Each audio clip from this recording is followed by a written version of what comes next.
جب تم اللہ رب العزت کے احترام میں سر کو جھکا لیتے ہو، جب تم اس کی رضا کے لیے ریزہ ریزہ ہو کر مٹی مٹی ہو جاتے ہو، تو وہ اس مٹی سے تمہیں دوبارہ زندہ کرتا ہے، پھر وہ نہ ہونے سے ہونے کا وسیلہ بناتا ہے، پھر وہ اپنے ایک حکم سے ہر وہ شے بدل دیتا ہے جس پر تمہارا دل مطمئن نہیں ہوتا۔ پھر کیوں تم سمجھتے نہیں ہو؟ کیوں تم نا امید ہو جاتے ہو اس کی رحمت سے؟ پھر کیوں تم اس کی طرف سے اس کی تھوڑی سی دیری پر، اس کی مصلحتوں پر سوال اٹھانے لگ جاتے ہو؟ جس نے 6 دنوں میں آسمان و زمین اور ان میں موجود ہر چیز بنا ڈالی، کیا اس کے لیے تمہاری دعا پر کن کہنا مشکل ہے؟ کیا وہ اس چیز کو دینے پر قدرت نہیں رکھتا جس کے لیے تم التجا کرتے ہو؟ کیا جو گہری تاریک رات کو روشن صبح میں بدل دیتا ہے، اس کے لیے ممکن نہیں کہ وہ تمہیں ان دکھوں اور تکلیفوں سے نکال کر راحتیں عطا کرے؟ جب وہ ہر شے پر قادر ہے تو پھر تم اس پر کامل یقین کیوں نہیں رکھ پاتے؟ تو پھر تم دعا مانگنے کے بعد قبول ہونے کے وسوسوں میں کیوں کھو جاتے ہو؟ کیوں بھول جاتے ہو کہ جس سے مانگ رہے ہو وہ معجزوں کا بادشاہ ہے؟ جو کام تمہارے لیے ہزاروں صدیوں کے برابر ہے، وہ کام بس اس کے ایک کن کی بات ہے۔ ممکن ناممکن، مشکل آسان، حاصل لا حاصل، تم دیکھتے ہو وہ تو بس اشارہ کرتا ہے اور سالوں کی بکھری چیزیں پل میں سمٹ جایا کرتی ہیں۔ تو پھر یہ آنسو کیوں، مایوس کیوں ہونا، جب اللہ رب العزت نے کہا ہے کہ مجھ سے مانگو، مجھ سے مدد طلب کرو، میں بے نوا بے کس کی پکار سنتا ہوں۔ جب وہ مجھے پکارے تو پھر سچے دل سے اسے پکارو، دعا کے لیے ہاتھ اٹھاؤ، اس یقین کے ساتھ کہ اس کا وعدہ ہے کہ وہ اپنے بندے کو تنہا نہیں چھوڑتا اور وہ دعا کے قبول کرنے والا بھی ہے۔ بس تم مقدر کے پیچھے مت بھاگو، بلکہ مقدر بنانے والے کو منا لو، پھر دیکھو کیسے سب کچھ بدل جائے گا۔ انسان بڑا بے صبرا ہے، اسے ہر وہ چیز چاہیے جس کی اس نے تمنا کی ہے، اور اسی گھڑی میں چاہیے جس لمحے میں اس کے ملنے کی التجا کی ہے۔ تھوڑی سی دیر سویر ہوئی تو بس پھر اللہ رب العزت کی حکمتوں کو سمجھنے کے بجائے اس کے قدرت مند ہونے پر سوال اٹھانے لگ جاتا ہے۔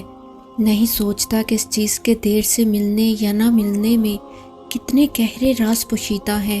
انسان ہے ہی کم عقل اور تنگ دل، یہ کبھی اپنے مالک سے ویسی محبت نہیں کرتا جیسی اس سے کرنی چاہیے، اور ان سے بڑے بڑے محبت کے دعوے کرتا ہے جو ایک کھجور کی گٹلی کے چھلکے تک کے بھی مالک نہیں۔ یاد رکھو، جو خود فنا ہو جانے والے ہیں وہ بقا کے دعوے کبھی نہیں کر سکتے۔ سنو، وہی ہے جو دن کو رات میں داخل کرتا ہے اور گہری تاریک راتوں کو روشن صبح میں بدل دیتا ہے، اور آفتاب و مہتاب کو اس نے کام میں لگا رکھا ہے۔ وہی تم سب کو پالنے والا ہے۔ پھر کبھی بھی دعا مانگتے ہوئے قبولیت کے وسوسوں میں نہ کھونا کہ کیسے کب تمہاری التجائیں اس کی عطاؤں میں بدلیں گی، بلکہ یقین رکھنا اور صبر سے کام لینا، کیونکہ جب تمہارے رب کا حکم ہوگا تمہیں تمہاری ہر دعا کا جواب مل جائے گا۔ وہ ایک کن کہے گا اور حالات ایسے پلٹا کھائیں گے جیسے کبھی دکھ اور تکلیف تھا ہی نہیں زندگی میں۔ وہ دلوں کو خوب مطمئن کرنا جانتا ہے، اور وہ اپنے بندے کو کبھی بھی اس کی ہمت سے زیادہ آزماتا نہیں ہے۔ جانتے ہو معجزے کیسے ہوتے ہیں؟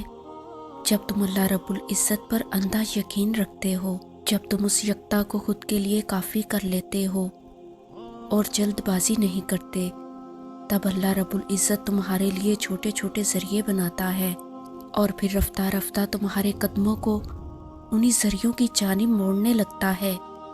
پھر وہ چھوٹے چھوٹے ذریعے تمہیں تمہاری دعاؤں کی قبولیت تک لے جاتے ہیں، اور تم اپنے رب پر ایسے بھروسہ رکھو جیسے حضرت موسیٰ علیہ السلام نے رکھا تھا، کہ جب فرعون ان کے تعاقب میں نکلے اور حضرت موسیٰ علیہ السلام کے ساتھیوں نے کہا کہ بس ہم تو پکڑے گئے، پتہ ہے اس وقت ان کی حالت کیا تھی؟ پیچھے فوج لگی تھی جو ان کی جان کے در پر تھی، اور آگے دریا، ان پر دونوں طرف سے موت کے گہرے سائے منڈلا رہے تھے۔ تب حضرت موسیٰ علیہ السلام کے الفاظ پتہ ہے کیا تھے؟ حضرت موسیٰ علیہ السلام نے کہا، ہرگز نہیں، یقیناً میرا پروردگار میرے ساتھ ہے جو ضرور میری رہنمائی کرے گا۔ یہی تو ان کے ایمان کی آزمائش تھی کہ کیا وہ ایسی حالت میں اپنے رب کائنات پر بھروسہ رکھتے ہیں یا شکوے شکایت پر اتر آتے ہیں، اس لیے کہ موت سے کبھی بھی اچانک سے نہیں ہوتے۔ موجزوں کے لیے تمہیں آزمائش سے گزارا جاتا ہے، اور پھر وہ آزمائش ہی تمہیں ان حیرت انگیز مقامات تک لے جاتی ہے جہاں کن فرما دیا جاتا ہے اور تقدیریں بدل دی جاتی ہیں، جیسے اللہ رب العزت نے حضرت موسیٰ علیہ السلام کے لیے معجزہ کیا اور پانی کا حصہ ایک بڑے پہاڑ کی طرف ہو گیا۔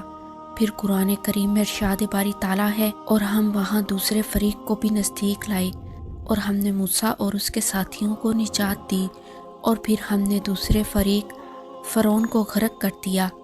بے شک اللہ رب العزت نے تمہاری بے بسی میں ہی اپنی مدد چھپا رکھی ہے، مگر وہ چاہتا ہے تم اسے یقین سے پکارو۔ اس کی کرامتیں وہاں سے شروع ہوتی ہیں جہاں سے تمہارے گمان ختم ہوتے ہیں۔ ایک در بند ہو گیا تو کیا ہوا، یقین کرنے والوں کے لیے تو رستے ہزار ہیں، اور بے شک آپ کا پروردگار بڑا غالب آنے والا، بڑا رحم کرنے والا ہے۔